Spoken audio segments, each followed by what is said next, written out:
Hi guys, it's Ahsante, and today I'm going to be talking about how I got into Harvard.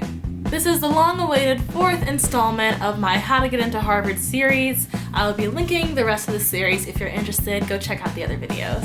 So let's go back to high school. Here we go. I really liked high school. I could pretty much do whatever I wanted as far as activities and extracurriculars, and still manage my classes and get good grades. And I was lucky that my school had a lot to do, and my parents kept me pretty busy otherwise. Over the course of 4 years, I was involved in student government, Young Democrats, fashion club, debate team, 8 theater productions, Latin dance team, pom squad, swim team. I was in the W.E.B. Du Bois Honor Society, the National Honor Society, and the International Thespian Society. And outside of school, I did dance, piano, and earned my Girl Scout Gold Award. I didn't get much sleep. Gone are the high school days of 4 hours a night. Can't do it anymore. I can't do it. I'm an old lady. I also did well academically. I took AP and IB classes, and I was in a visual arts magnet. I pretty much had straight A's. I got 1 B in IB English because my teacher was a self-professed jerk. That is how he described himself, and he was completely accurate. He was one of those teachers who's just like, well, none of you know the material as well as I do, so none of you get A's.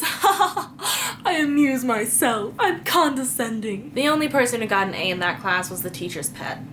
So I was salutatorian, which means I was second in my class, which is not awful, I guess. Come application season, I was feeling solid because I knew I had the scores and the background to get into the only school that I wanted to attend. And that school was Howard University. H-U? You know? Howard Hand. Howard is the Mecca. It's where black folks come together. Historically, it's been one of the best HBCUs in the country. It's in Washington, D.C., Chocolate City, or it used to be Chocolate City.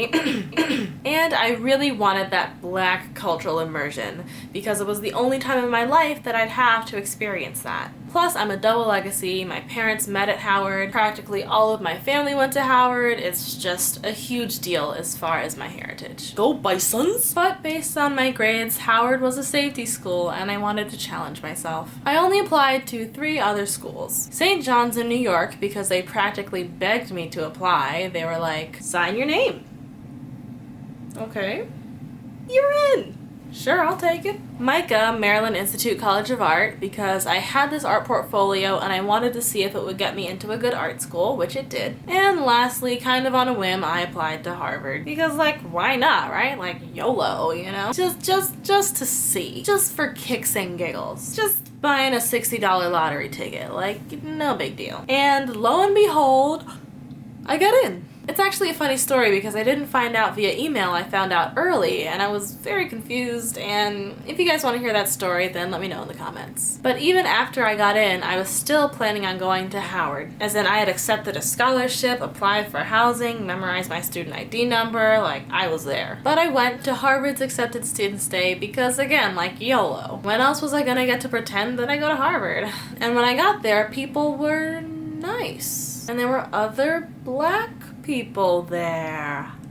I remember going to an event held by the Association of Black Harvard Women and thinking, okay, maybe there is a space for me here. Maybe I too am Harvard. I was also impressed by the incredible resources and the level of excellence of my peers. And so it was a tough decision, but literally at the last minute, I chose Harvard. My big lesson in all of this is to diversify your choices when applying to college. Even if you are 100% sure of where you want to go, make sure to actually look and compare, and if possible, visit before you make your final decision. I had ruled out Harvard in my mind based on what I had heard from other people. That Harvard was all white people, stiffs, preps, racist, that Boston was racist, that the system was harsh to students and competitive and cutthroat. Wait, a lot of that is still true. But my perception was based on things I'd heard from my parents and people who were there 20 or 30 years ago when it was a lot worse. If it were the 80s or 90s, trust, I would have been at Howard. You know? But cultures do change, and Harvard is a lot less hostile than it used to be. So when choosing a college, you need to know what it would be like for you today. To everyone applying to college, good luck!